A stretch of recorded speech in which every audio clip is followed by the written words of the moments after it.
people worried they wouldn't be able to feed their families and even themselves.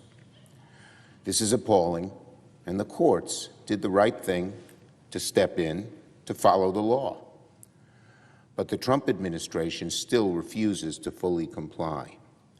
A few hours ago, the administration announced that it will provide only partial SNAP benefits to 42 million Americans facing food insecurity, even though the courts affirmed that the USDA has the transfer authority to ensure everyone can receive full benefits. Everyone can get full benefits. The only person standing in the way is Donald Trump. Donald Trump. Even after the courts have spoken, the administration continues to use kids, seniors, disabled Americans, and working parents as political pawns, dangling the threat of hunger over their heads. Providing partial benefits is not enough, is not compliant with the law, and it's particularly cruel of Trump with the Thanksgiving season around the corner. Let me say this: providing partial SNAP benefits is a floor and cannot be a ceiling. Let me repeat: providing partial SNAP benefits is a floor, not a ceiling. The administration must do more, and the courts should do everything they can to force this administration, cruel as it may be, manipulating hungry people as it is doing. The courts must make sure that full benefits are restored. Only Trump is standing in the way. On open enrollment, Mr. President, it was a bitter, stressful weekend for millions of Americans, but you'd never guess it listening to Donald Trump. Let's start with open enrollment, which began Saturday. If you look at the papers this weekend, the phrase that everyone used was sticker shock. Sticker shock. While Donald Trump is bragging about remodeling bathrooms at the White House, Americans are panicking about how they will afford health care next year. I read an article from ABC News that interviewed a photographer from Utah who gets her health care through ACA. She will go from paying $495 a month, already outrageous, to $2,100 a month, an increase more than 4 times. It's more than a mortgage. And that is Donald Trump's America. Americans pay more for health care than they do on their mortgage. It's outrageous, and it just puts an anchor around the financial anchor around the ankles of every family. And what is Donald Trump doing in the middle of all this, this horrible sticker shock crisis that people are just feeling so awful about? Well, if you watched Donald Trump this weekend on 60 Minutes, you saw a president utterly dismissive of the pain his policies have caused working people. While people are paying more for everyday expenses, Donald Trump went on TV to insist that everything is fine. He claimed yet again that we have no inflation in this country. The only problem? That's a lie. Trump, talk to the average American and tell them they have no inflation as they're paying more for everything. Particularly this weekend, they learned how much more they're paying for health care. And inflation has accelerated, actually accelerated, since the start of Trump's trade war. Donald Trump also celebrated that grocery prices are going down. Which grocery store does he shop in? Probably none. But when Donald Trump celebrates that grocery prices are going down, it's a surprise to people who actually shop at grocery stores, because they're seeing prices go up and up and up. And when Donald Trump was asked what he's doing to end the shutdown, he said his usual nonsense: it's the other side's fault, utterly ridiculous. Donald Trump is the president. People look to him to negotiate, to fix problems. Finally, I will note this. Donald Trump was also asked several times what his plan is for fixing health care. And what was his answer? Pure gibberish, because he doesn't have a plan for health care. The only plan Republicans have for health care seems to be to eliminate it, and then to tell working people to go figure it out on their own. That's not a health care plan. That's cruel. but it's what Republicans have tried to do with health care for decades. We all remember the moment when John McCain rebuked his party to preserve it. Democrats have been very clear from the start. We need to lower people's health care costs. We need to reopen the government. We need to extend the ACA premium credits. That is what a majority of Americans want. Mr. President, last week I came to the floor on Wednesday to tell the story of some high school kids in Chicago. They did a remarkable thing last Tuesday, 6 days ago. These kids live in a neighborhood known as Little Village, and they go to high school there, to some well-respected high schools, Little Village, Lawndale high schools. They decided on Tuesday to stage a parade in Little Village to protest what ICE is doing to that community and to the city of Chicago. It was peaceful, it was constructive. They marched several blocks, carried copies of the Constitution with them, American flags, Mexican flags, signs that they had prepared. I remember one, I'm going to misstate exactly what it said, but it basically said, our parents have done so much to protect us, now we're going to do everything we can to protect them. I went on Friday to meet with these students. Turned out they were all girls, all women, Latina students. Some reason or another, the boys didn't get into the organization, though they did participate in the parade. These young women, about 15 of them, sat with me in a room and we talked for over an hour about their deepest personal and emotional feelings about what was happening to their families and what they did to stage this parade. Mr. President, I've been to a lot of meetings with a lot of so-called experts on this country and its future, but I learned more in that hour at that high school with those girls, those young women, than in many of those other meetings. They knew exactly what they were doing was dangerous. Their parents had warned them not to stage a parade because the ICE agents had been in the neighborhood in the previous 2 weeks. But they were determined to do something and say something. Most of them were in tears as they talked to me about what they felt personally about this experience. One of the leaders said, I'm an American. I was born here. I love this country and I want to be part of it. Look what it's doing to our families. And another young woman broke down when she said that right before the parade happened, her father had been detained. She said in tears over and over again, my father is not a criminal. Her father's been involved for 7 years to try to get his citizenship status cleared up. He's been back and forth in court. He was in the process of doing this when he was detained and has been spirited off somewhere we don't know. I thought of that experience and what those young girls had been through. And I thought about the courage they showed, their love of this country, their determination to be part of it, but their love of their family and their willingness to risk everything for their parents. That's the reality of life in Chicago and many neighborhoods today. When President Trump announced publicly that he was going to send in the military if necessary, but the ICE forces to go through Chicago, he said he was looking for rapists and murderers and terrorists and the criminally insane. He says it over and over again. Well, guess who he's arresting? Guess who they're detaining? They have yet to report one rapist, murderer, terrorist. They're taking people, they're taking the man that sells the tamales on the corner. I'm not kidding.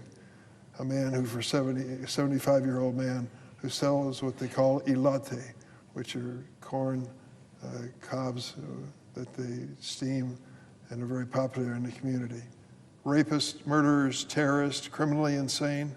No. Some of them are clearly out of status in their citizenship papers. Some are American citizens. Of all the people that they've arrested and detained, 70% of them have no criminal record, and yet they're being harassed. And they picked the weekend to do that, this last weekend, which is so special to so many American families. I think if I had to pin my wife down on her favorite holiday, it would be Halloween. She loves it. She gets these big bowls of candy, and the kids come from everywhere in our neighborhood in Springfield. And they did just this last Friday. I'm sure many of us had a similar experience. The kids are so excited to get free candy and show off their costumes, and she greets every one of them like they're her grandkids. It's a personal thing. We were worried about this last Halloween weekend in Chicago because of the ICE forces that were roaming the streets. Governor Pritzker asked for a special favor. He asked the ICE agents to take off Halloween night, spare the kids, don't make them worry about whether they go out for candy, whether somebody's going to be arrested. I joined him in that plea. I thought it was common sense. You know what happened? Kristi Noem, who is the Secretary of DHS, said, by no way, by no means, we're going out if necessary. And they did. The ICE agents went to Evanston, which is a town just north of the city of Chicago, and an incident occurred there which was incredible. The ICE agents were roaming through the town looking for landscape workers. Well, guess what's going on? Those landscape workers are raking leaves, and they're doing their work that they do every year. We count on them to do. And this year, ICE was going to arrest them, and they did. Terrible things happened, too. There's a long story. I ask unanimous consent that this story from the Chicago Tribune be entered in the record at this point. Thank you, Mr. President. When you read this article, you realize what is happening here. These ICE agents, whom Kristi Noem calls her dream team, have completely ignored the Constitution when it comes to due process. They are snatching up people right and left. Who are their targets? The Hispanic population, for sure, or anyone who looks Hispanic, or anyone who lives in a Hispanic neighborhood, or anyone who stands on a street corner with a whistle to try to warn off people that the ICE agents are coming. And certainly those who are in the occupations normally filled by immigrants, like landscape workers. Those are the targets. This is a racist effort. I use that word advisedly. It is a racist effort. It is not about terrorists and murderers and rapists. It's about people with an accent, people who look like they're Hispanic. Well, that's what happened in the city of Evanston. And as their vans, unmarked vans, roam through the neighborhoods, these masked secret police of the efforts in the immigration agencies were roaming through the neighborhoods looking for anyone who appeared to be Spanish. And that's what they did. I want to read his statement. They pulled over a man, certainly not Spanish. His name is Morgan Krupinski, part of the great Polish population of the city of Chicago. Listen to what he had to say after he watched the ICE agents go through his neighborhood in Skokie. Skokie resident Morgan Krupinski said 2 workers from an American company were detained. The Scottish Plumber is the name of the company. Were doing flood control work on his property in the 8300 block of Harding Avenue when federal agents' vehicles came down the residential street. The agents stopped and demanded documents from both workers, who were able to produce evidence that they were in fact U.S. citizens.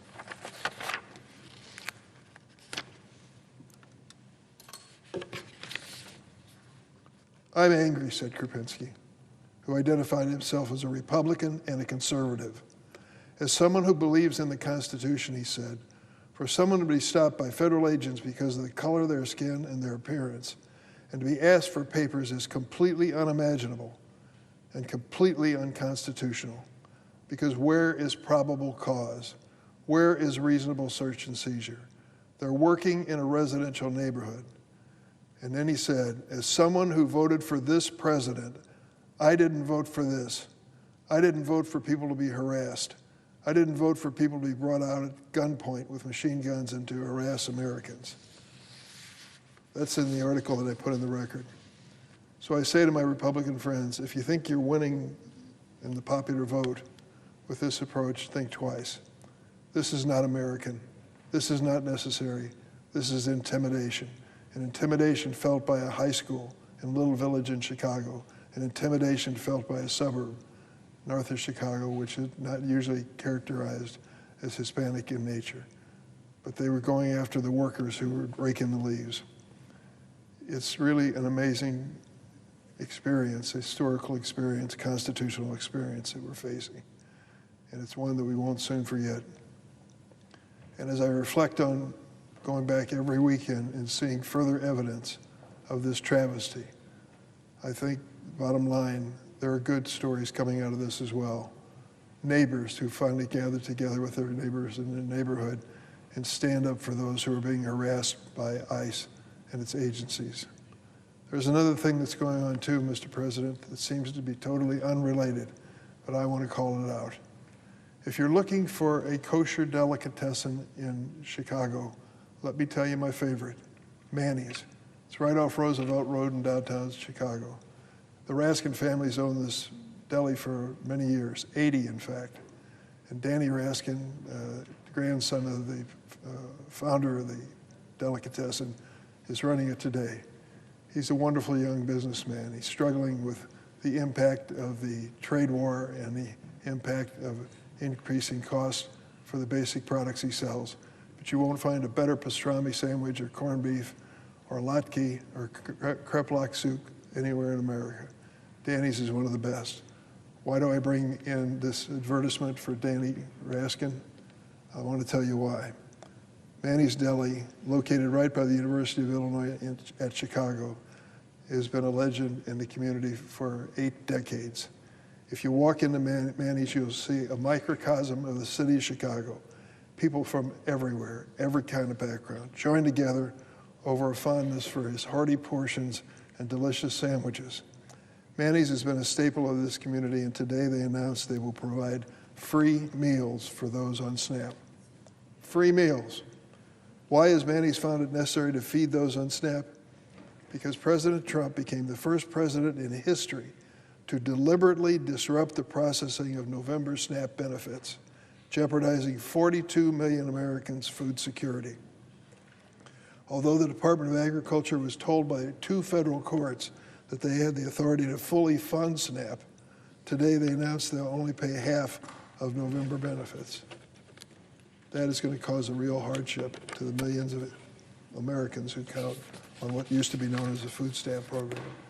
Thankfully, Manny's Delicatessen in Chicago is willing to do what the Trump administration is not, working to make sure that nobody in their city goes hungry. They're going to offer a sandwich, a potato pancake, and some dessert to these people who come in with SNAP cards. I'm grateful to the great staff at Manny's and their owner, Danny Raskin, for their generosity as SNAP payments are cut under President Trump. And Manny's isn't the only restaurant in the city of Chicago helping those on SNAP. It's one among many stepping up across Chicago to make sure that Illinoisans don't go hungry. Taza Italian Ristorante, Wooden Paddle, and one of the better pizza places, Lou Malnati's, other restaurants as well, are offering SNAP recipients free or discounted lunch during the month of November. I'm grateful for their assistance as Chicagoans face the reality of President Trump's cruel SNAP cuts. And I hope we here in Washington will learn from the kindness demonstrated by these restaurants and that they will work as hard as they do to feed and keep America safe.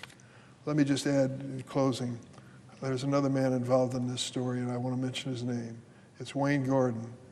Wayne Gordon was a minister of Lawndale Christian Church for over 40 years. He graduated from Wheaton College, went into the ministry after he had coached basketball at Farragut High School, and started the church in the Lawndale section, a poor, largely black section of Chicago. But he and his wife moved there 40 years ago and still live there to this day. They started Lawndale Christian. He is an evangelical minister who prays for me every day, thank goodness, and I try to return the favor. But I'm sure he was the mentor that Danny Raskin mentioned as his inspiration for providing this food. Hats off to Coach Wayne Gordon and Danny Raskin for this amazing display of caring at a time when it's needed more than ever. Let me close by saying this, Mr. President. We can solve this problem in the Senate, and we can do it this week. There is no excuse. The President is back from his trip overseas. The House can be called into session in return, and they should be, sooner rather than later. And we can sit down and work out the problem of what to do with skyrocketing health insurance premiums. Let me tell you what I've been told by the Illinois Department of Insurance. They told me that hospital insurance premiums are going to double in the northern part of our state near Chicago and triple in the rural small town sections downstate. Triple the current level of health insurance premiums. How in the world will a family struggling to get by paycheck to paycheck manage that? That's a legitimate question. My Republican friends should join me in asking that question. And they should go beyond these vague references the president made last night on 60 Minutes about we have some ideas. I've heard that for years now, and we don't know what those ideas are. What we should do is sit down and work together to solve both problems. Open up the government, which we can do when we reach an agreement, and we can, going forward on health costs that are going to make 24 million Americans lose their health insurance. We all should share feelings about the families that are struggling with this, both things, and we can do it if we work together. Drop the fanfare, close the door, find a table, invite the president and the leaders, Republican and Democrat, get it done this week. We can do it. I believe we can if we have the will to do it. I hope some people will step up on the other side of the aisle and join in this bipartisan effort. It's the only way to end this government shutdown. I yield the floor. Unanimous consent to waive the mandatory quorum call with respect to the Tongue nomination. Without objection.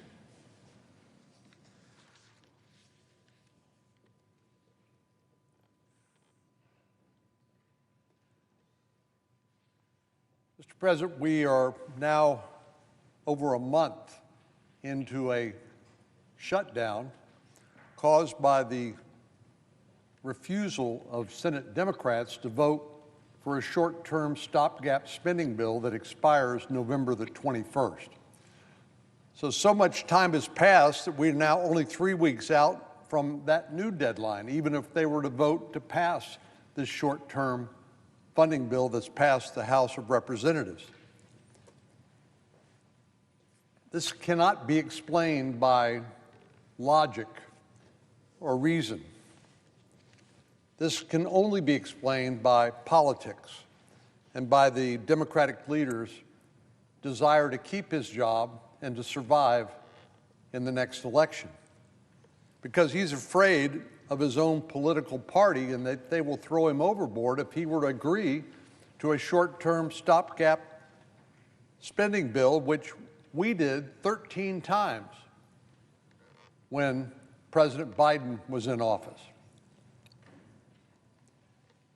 But we're also hearing that they want us to negotiate the expiring Biden COVID-era subsidies for the Obamacare exchanges. And since they want to talk about that, I would just reiterate what President Trump has said, what Speaker Johnson said, what the Majority Leader of the Senate has said. We're happy to talk about anything and everything you want to talk about once you reopen the government. But since Democrats brought it up, and since they still insist on keeping the government shut down, endangering people flying, causing enormous inconvenience at the International Bush Airport in Houston, there's a 3-hour wait for people to get simply through the security line at TSA. We know 42 million people have been denied access to supplemental nutrition, some of the most vulnerable people in our country. And we know federal government employees are not being paid, even though they are obviously working.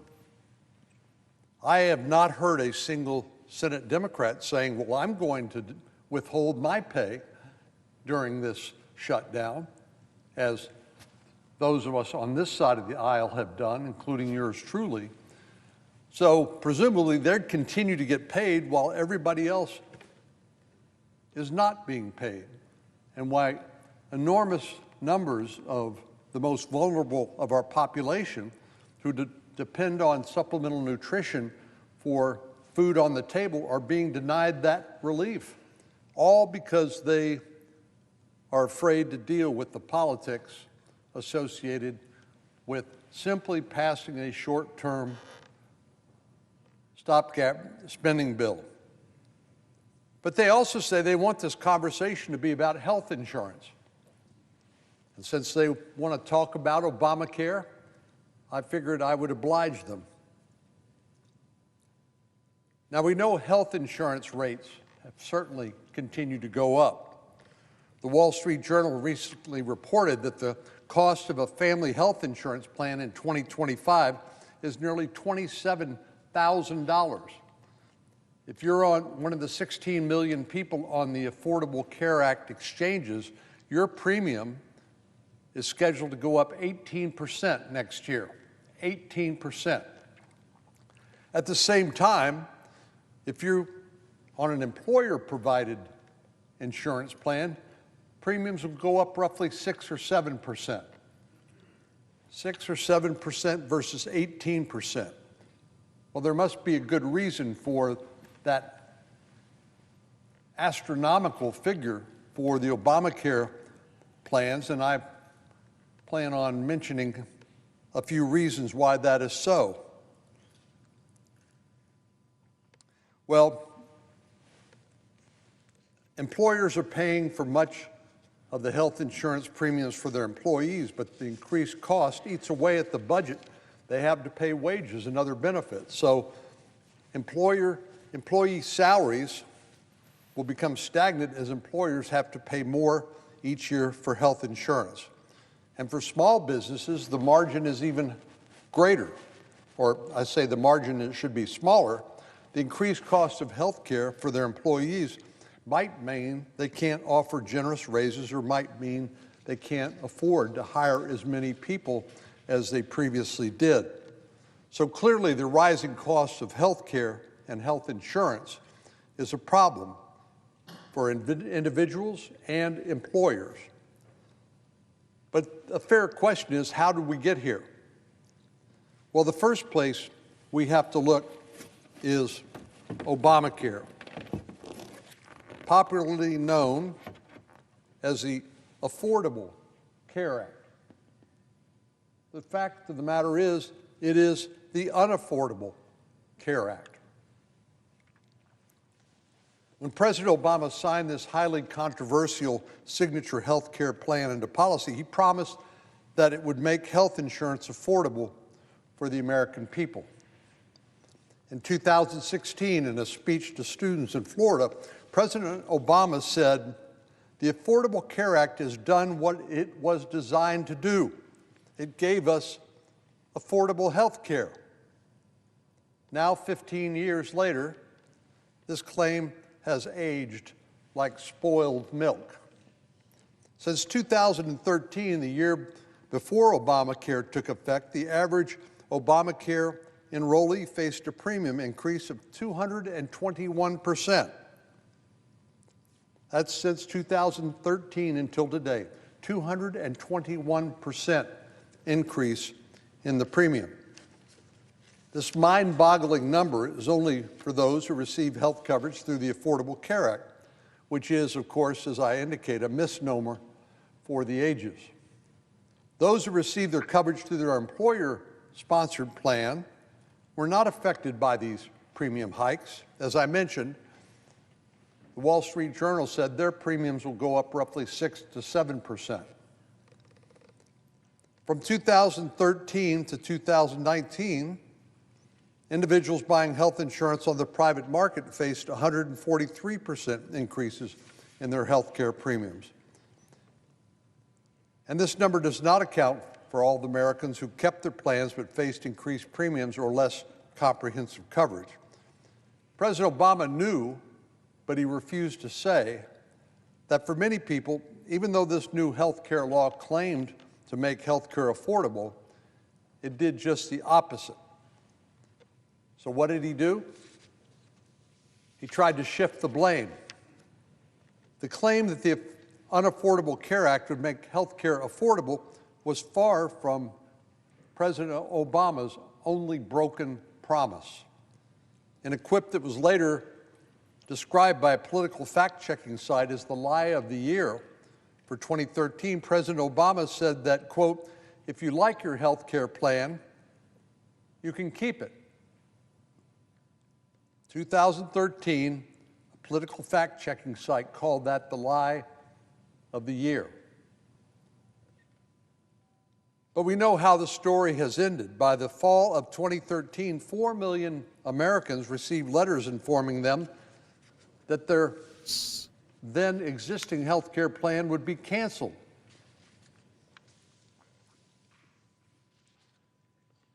In the same 2016 speech, he said, "Now, some people may say, well, I've seen my co-pays go up or my networks have changed, but these are decisions that are made by your employers. It's not because of Obamacare. They're not determined by the Affordable Care Act." Now, that was a complete and utter abdication of responsibility for the disruption that Obamacare caused. And while it may be true that they were not directly determined by the Affordable Care Act, it is because of the Affordable Care Act that people lost their coverage, and thus they could not keep the coverage they had if they wanted it. Obamacare did not make health care affordable. It created a tangled web of regulations alongside of taxpayer-funded subsidies that ultimately only led to higher costs for taxpayers and those receiving care. The only party that stood to gain the benefit from the Obamacare chaos was the health insurance companies themselves. They've enjoyed a windfall as a result of Obamacare.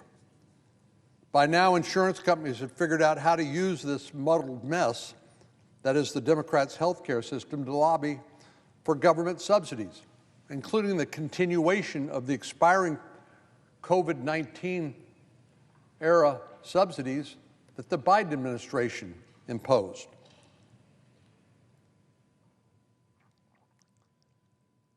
They knew that Democrats would not want to be responsible for the increased premiums and lower coverage, so they threatened premium increases while lobbying Congress to give these insurance companies even more money in the form of enhanced subsidies. In 2025 alone, U.S. government health care subsidies paid directly to insurance companies totaled more than $130 billion. That's your tax dollars paid to insurance companies, $130 billion in 2025 alone. In some cases, these subsidies pay for phantom enrollees who are likely not even to know that they are covered by one of these policies.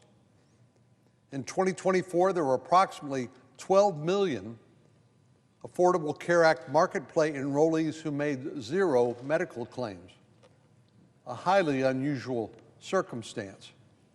12 million, no claims.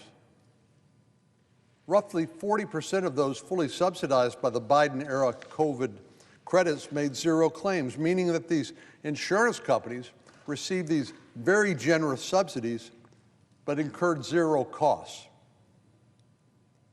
Since 2021, the cost taxpayers have incurred to subsidize Obamacare plans has increased a staggering 150%. And many of the ones on these policies are far from the most vulnerable in our population. In 2021, when the Democrats lifted the cap on these subsidies, removing the income eligibility limit, households earning upwards of $500,000 were made eligible for taxpayer-subsidized plans. So you tell me why taxpayers should have to subsidize somebody who makes $500,000 a year and buy their health insurance policy for them. These increasingly expanded subsidies for high earners proves a point that was perhaps the only promise that Obamacare actually kept, that the Affordable Care Act was just the first step toward a taxpayer-funded health care system, a single-payer system. Back in 2016, President Obama compared his signature law to a starter home that would later be upgraded into one that would be much bigger. But based on the way the law actually worked, it's clear that expanding it is not going to make people better off, just the contrary. So here we are in 2026, and what happened? Are we living in a utopia where health care is free or suddenly affordable? Well, just the opposite. Health care is now more expensive than ever, with analysts warning that increased costs will continue to eat away at workers' paychecks. Millions of Americans have faced cancellations of their private insurance plans, while many more are facing devastating premium increases. And then there are the insurance companies who've reaped hundreds of billions of dollars in taxpayer subsidies while continuing to raise premiums on patients. I think it's safe to say, Madam President, that Obamacare was a golden promise that turned out to be almost entirely false.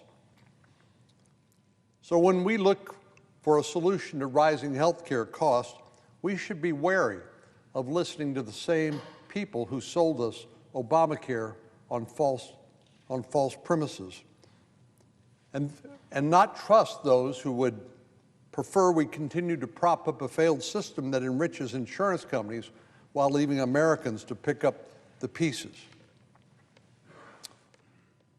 Madam President, I yield the floor, and I would note the absence of a quorum. The clerk will call the roll. Ms. Osterbrooks.